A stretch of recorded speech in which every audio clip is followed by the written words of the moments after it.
Welcome to the Dropship Podcast, where you'll learn how to build and grow a high-ticket dropshipping business and hear stories from successful e-commerce entrepreneurs. Let's kick this thing off.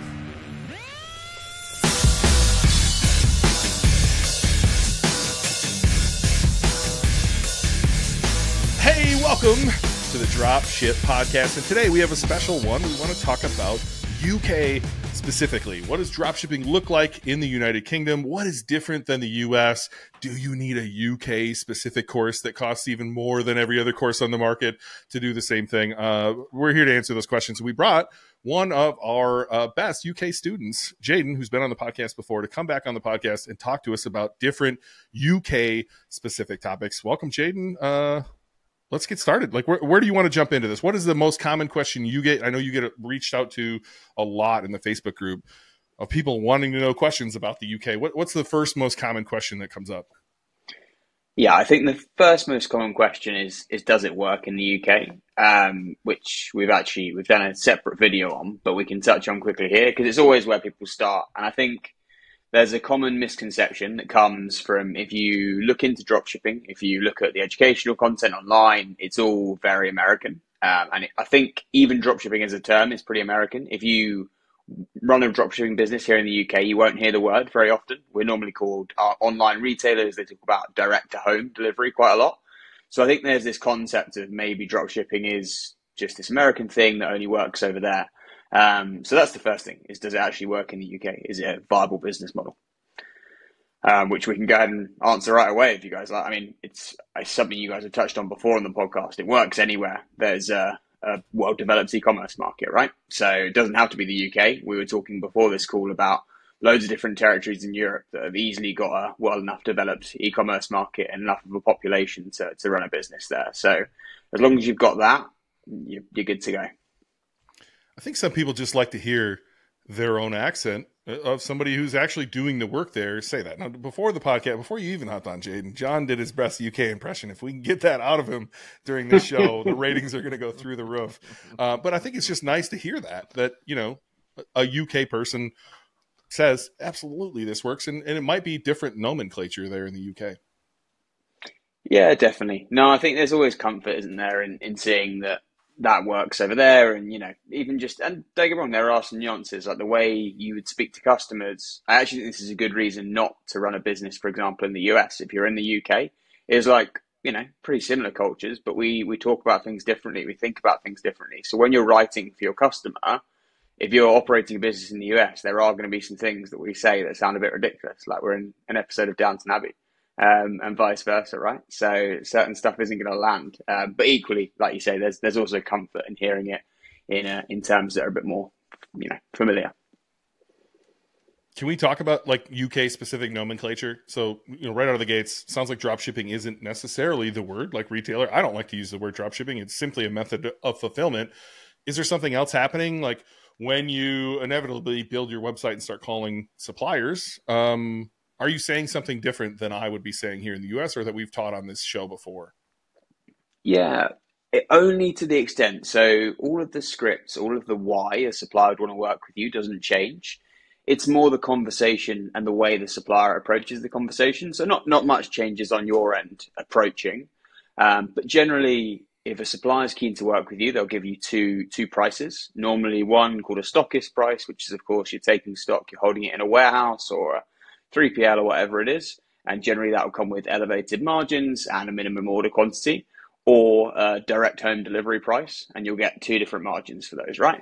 And most of their online retailers, certainly in all the niches I've seen inside in the UK, will be on the direct home delivery, especially with larger items, which often high ticket products tend to be. Like, it is the most efficient way, and particularly with the UK being a smaller country, it works very well having everything in one central warehouse, normally coming in from Europe or China or wherever it might be, going into one central UK warehouse and then going out across the country.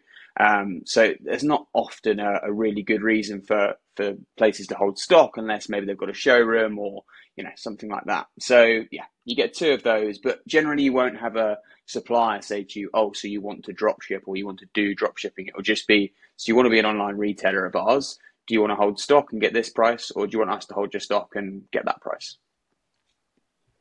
This sounds very like similar to Australia. Are you using the same language over there, John? Yeah, I mean, there's variations. I mean, Australia and the UK are very similar in a lot of ways. You know, the ways our sales tax works and things like that. Understandably, because we're have similar systems of government and all of that sort of thing. So it's not a big surprise. But yeah, I mean, it's I think even some of the terms that are used here is different once again in some ways from the UK, from the US, and I don't know. Yeah, I try not to get hung up on that stuff. I'm like, what's the difference? It's just words. And I think that's a good point, right? Yeah, we're going to say the same thing. I think there will be courses and content creators who try and tell you that, if you reach out to a supplier with an American course script, that it's not going to land with a UK supplier, right? If you're doing that, you're taking the course and its education to literally, like, if you're there reading off a script, you're going to have bigger problems than whether it's, an American language or UK nomenclature or whatever it is. Ultimately, speak to the supplier as a human, speak to them in the same way you would someone else, and and follow the instruction in the course rather than the letters and the words, and you're going to be fine. Look, I think too many people who come into our course from the UK want to sell in the US. So I want to jump right there. Do you think you should sell in the US from the UK? And you kind of touched on this earlier, or should you stay in the UK, and why? And I know John has some opinions on this as well. Personally, I think it would be a massive, massive shame for someone based in the UK to start their dropshipping business in the US. I think it would be, but the first thing is, like, dropshipping is a customer service business model, right? So you get customer reaches out to you, hey, really like this product, think I want to buy it, just want to confirm a few questions. I'm in California. I want to speak to you at the end of my working day at 6 p.m. That's going to be, I don't know what the time difference exactly is, but sometime in the AM over here, that's going to get pretty old pretty quickly. And like, those leads happen all the time, right? And you want to service them really well. You want to be able to talk to the customers, at times that suit them. And, you want to be able to get that sale by doing the best customer service. So, like, right off the bat, that's massively inconvenient. The fact that our business hours partially overlap with some of America and barely at all with other parts of it. So that's going to be a nightmare. Not to mention, like, I still genuinely can't think of one good reason to start in the US versus the UK. I can totally think of them if you're in a territory. I'm trying to think of a good example, possibly somewhere like India or maybe the Philippines, things like that, where maybe e-commerce isn't quite as developed and you might not have the same availability of suppliers and customers, etc. But in a country like the UK, I can't see why you would, to be honest. Yeah, I mean, I think people get to that a little bit out of fear, right? So once again, it goes back to that thing about saying, like, you see a lot of the dropshipping stuff in seems US specific, right? And people are like, well, I want to do it, but I've only really seen lots of successful people doing it or heard them in the US, so that must be the best place to do it. And that was kind of that way when I started in Australia. There was, like, literally not a single other Australian person I could find, hear from, or anything doing this. But of course, there were people in the US doing it and had been for quite some years. So I think that the thought crossed my mind when I started, for sure, should I do it here or should I do it in Australia? But I think I was like, man, there's just a massive opportunity here. Like, there's no one doing it. So, like, that means I have very little competition. And that turned out to be true. And I think, the UK is the same. It just, like, it doesn't make sense to do it anywhere else. Like, why make your life harder when you don't have to? The US is a very competitive market. Yeah, it's a big market, and I think people assume that as well. Like, it's 350 million people or whatever, 380 million or whatever it is. So it must be, like, a big market, and it is, but it's very competitive as well. Like, in comparison, if you look at individual markets and, like, things like SEO and that sort of stuff, it's more competitive. Like, Ben's always saying, like, he can't wait to do SEO in Australia because, like, literally you can rank something like that because the quality of what's online here is just it's generally lower and there's less of it. And it's the same in the UK, to be fair, when you compare the two. So I don't really think there's any real argument for doing. Like, if you live in an in-between country, like we say, that doesn't have a big e-commerce market or it's not developed, then sure, the US probably the best bet. Although I would say, if you're from another country, it's actually super easy to start a business in the UK. Not a lot of people know that. It's actually easier than the US. So, little tip for anybody out there who might be closer to the UK than the US, you could do that. I'm on board. Stay in your country. Like, there's just so much opportunity out there. I get why you want to come over here where all of our credit cards are maxed out, but like John said, it brings a lot of competition. And so to your point, I've hopped on a call with Jayden to help him with one of his pages. And there just wasn't a lot of people doing sophisticated things when we look through the search results. And so I know you're just getting started with that, Jayden. I'm excited to see where that page ends up and where the rest of your website can end up as well. Look, heading into niche selection, market selection, human selection, how is that different? So in America, we can get real tight here because there's so much competition. Like, you can have a super tight store. I think abroad, you might need to go wider. Has that been your experience as well? Yeah, I think so. And I know when I started, I took John's advice and applied it as if I was doing niche selection in Australia, which probably is less necessary now because there are more Dropship Breakthru students in the UK. So you can, but you can apply it to all territories with a smaller population, right? Like 90, maybe a million people in the UK, maybe a bit less, 350 odd in the US. Is that right? So, maybe 5x larger. So you can just sort of assume that the number of customers you're going to have available in any niche will be 5 times greater in the US and probably the number of suppliers as well. So pretty obviously, if you're going to go super niche, I'm trying to think of an example. Like, if I decided I was going to be someone who serves, someone who loves playing pool, like their favorite thing is to play pool and it's their absolute passion. And I can sell them everything with that, pool tables, pool cues, I don't know, scoring, everything like that, right? That might be fine in the US and it might allow me to be really focused and grab that share of the market. But in the UK, I might struggle for suppliers because, geographically smaller, fewer suppliers, etc., and fewer customers. So I might say, right, actually, I'm going to serve, I don't know, someone whose pride and joy is their man cave. They want the absolute ultimate man cave and they want it to be the best place, the envy of their friends, great place to hang out. And they might want a pool table for that, but they might also want a jukebox and, I don't know, an at-home bar, a wine fridge, neon signs, projectors, whatever it might be, right? Whatever helps them achieve that ultimate man cave. And that's going to give me that multiplication effect of now my supplier list, rather than maybe having 10 pool table manufacturers on, now has 50 different suppliers on because it's across 5 different product sets that I'm going to start with initially. And then obviously I have the ability to go and get those customers in those different groups as well, because some customers I'll sell multiple to, some might just come to me for the jukebox, but it gives me a wider net. I will say though, I'm in a niche like that where I have a lot of different product categories and it's a potentially very large market. But like anything in business, you still find your 80-20, right? So you'll still find your area where you sell better and it just for whatever reason is your sort of 80-20 principle and it's where you make your hay. So I think that'll happen, but I think casting the net slightly wider probably sets yourself up for success a bit more. Nice. I got a personal question that I don't understand. What is VAT and how does VAT work in the UK? I know it's a question we see pop up a lot. Same with sole trader. What do you guys call it over there? I wrote it down here. Sole trader, limited company. Again, just different nomenclature to what I'm used to here in the US. Can you walk me through what that looks like in the UK? Yeah, so VAT actually really stressed me out when I first started. And it makes me really sad to think that there's other people having this, because now I'm a year in, I'm like, it's the most basic thing.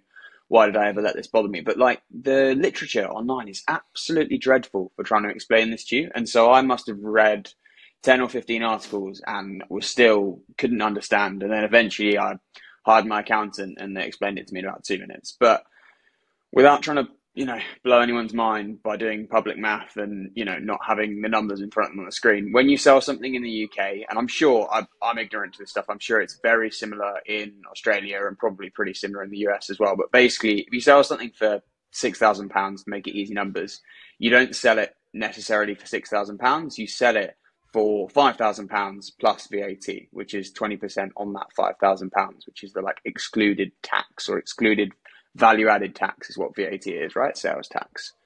And so essentially, when you've sold that, in theory, you owe that. And if you were selling a product that had no cost to it, right? If we were selling an information product, for example, we'd owe that £1,000 to the government. That's our sales tax. And the rest is our margin, right? The rest of the 5,000 of that 6.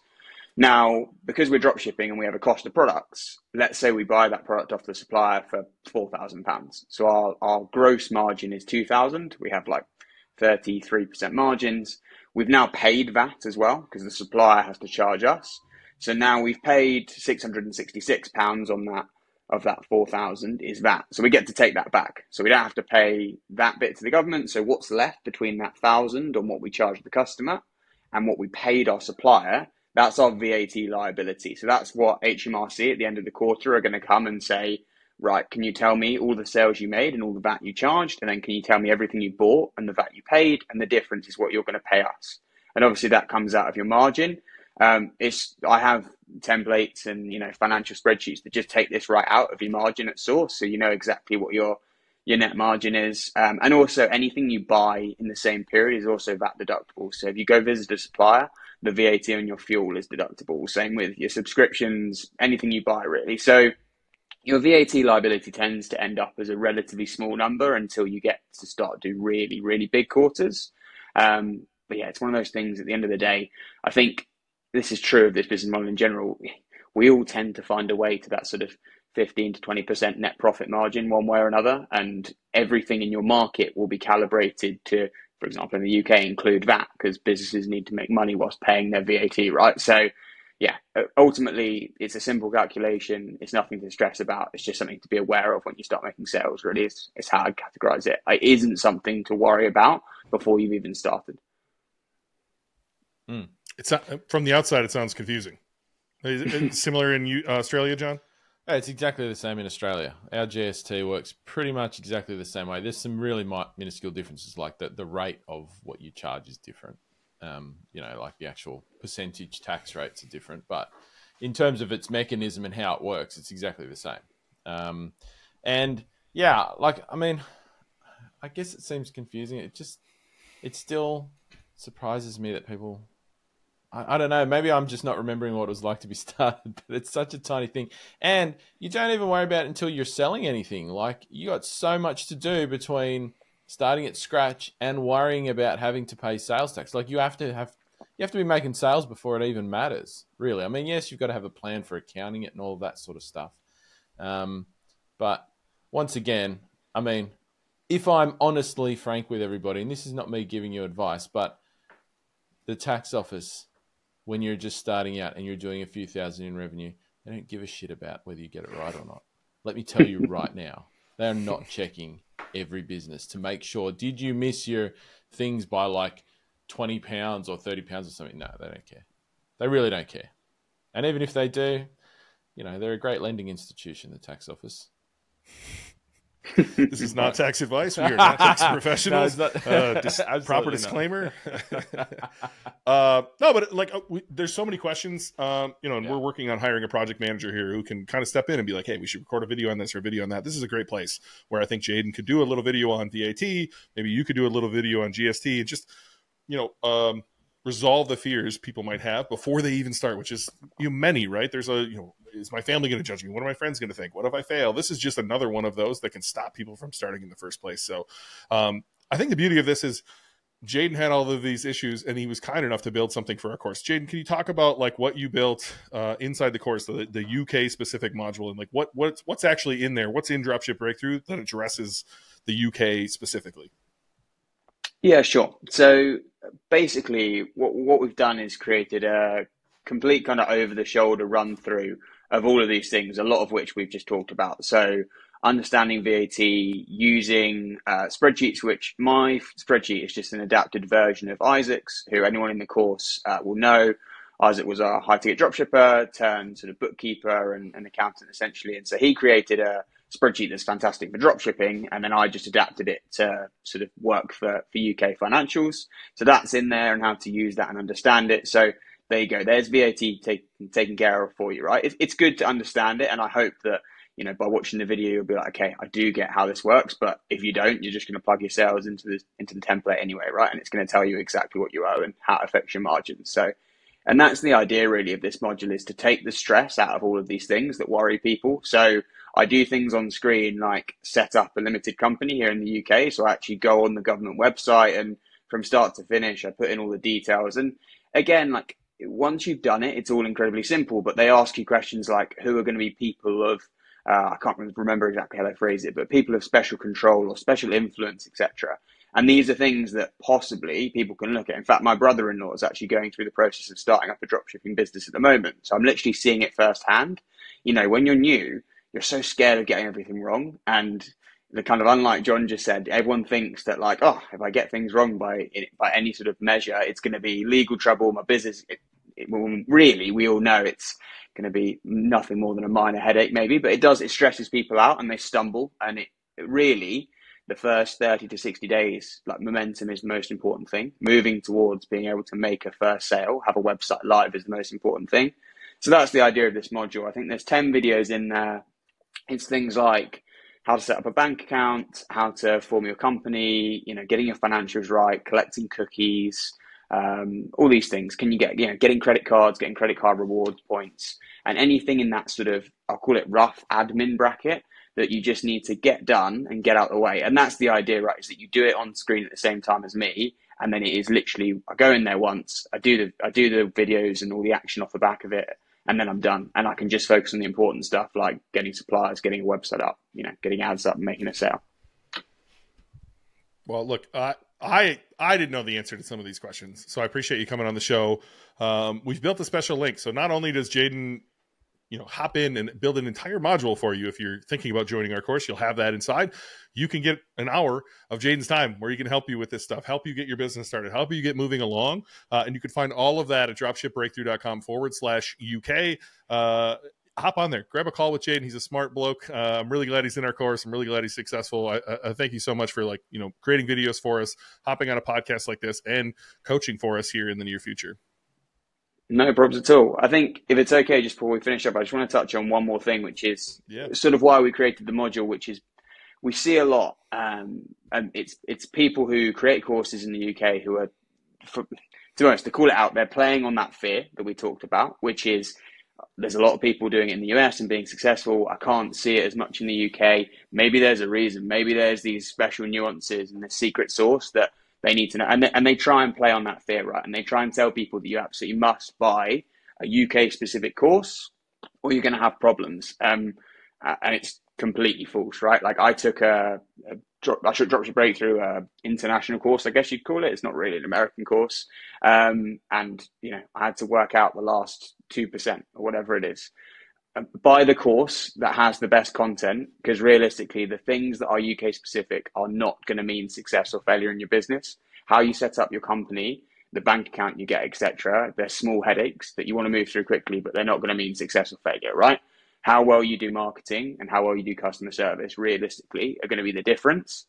So take the course that gives you the best roadmap for that stuff, and not based on some fear that there's going to be these secret nuances that just don't exist. And even if they did, right, in theory, we've covered them now in this module because we have taken all the deltas for the UK and put them in there. But I don't know, I see it quite a lot with people saying, oh, I'm worried that if I go with this course that I like the look of more, that there's going to be like gotchas down the road. And yeah, it's not putting people in the best position to succeed. So yeah, that's why we want to definitely avoid that. I'm secretly waiting for John to hop in because I feel like he's had a rant on this exact thing deep inside his soul for a long time here, but you kind of hit on it, right? There's not so savvy marketers making a marketing play and selling an inferior course. And, you know, I feel very good saying that Dropship Breakthru is the best high-ticket dropshipping course on the planet. It's not even close. And so by you adding these 10 modules in here to really assess the UK side, there's obviously Australia-focused stuff in there. There's US-focused stuff in there. This is a business model that can work anywhere there's an established e-commerce market. And man, I'm thankful that you're setting the record straight. John, I can see is like warming up for a rant here. Let's hear it, John. Come on. What do you got, buddy? No, I think Jayden hit it very well. It is just marketing spin, and it's lazy marketing by people who actually haven't done the work. They just want to sell courses. Like, frankly, you know, yeah.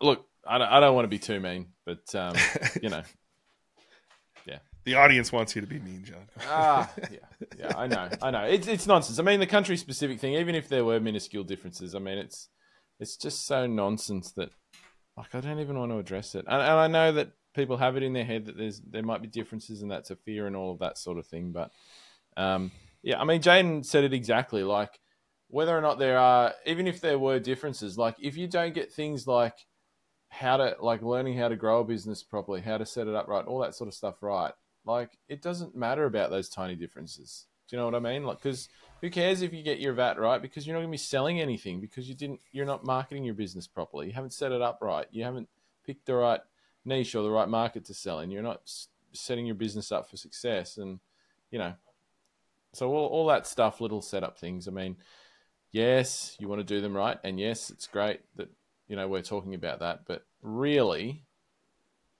like, yeah, I don't know. I got nothing. I got nothing extra to add. I mean, it's all just rant. Other than that, like, just get in and start a business. Let's stop. I'd love to move to a place where people stop even worrying about the tiny things, because never makes a difference. Well, if you're in the UK. If you're in the UK and you want to get started, dropshipbreakthru.com/UK. You can see the bonus module in there. You can see the template from Jayden. You get a call with Jayden. There's no better way to hop in and feel safe about your investment in your UK dropshipping business. Thanks for listening to the Dropship Podcast. You can find all the show notes for this episode at dropshippodcast.com. And if you're ready to take the next step in your dropshipping journey, we invite you to join us inside Dropship Breakthru, where John and I will walk you through step-by-step in starting your own high-ticket dropshipping e-commerce business. But that's not all. Dropship Breakthru will also teach you everything you'll need to know to grow your business and take it to the next level. So head over to dropshipbreakthru.com and sign up for our free training that will help you take the first steps towards building and growing your own profitable high-ticket dropshipping business.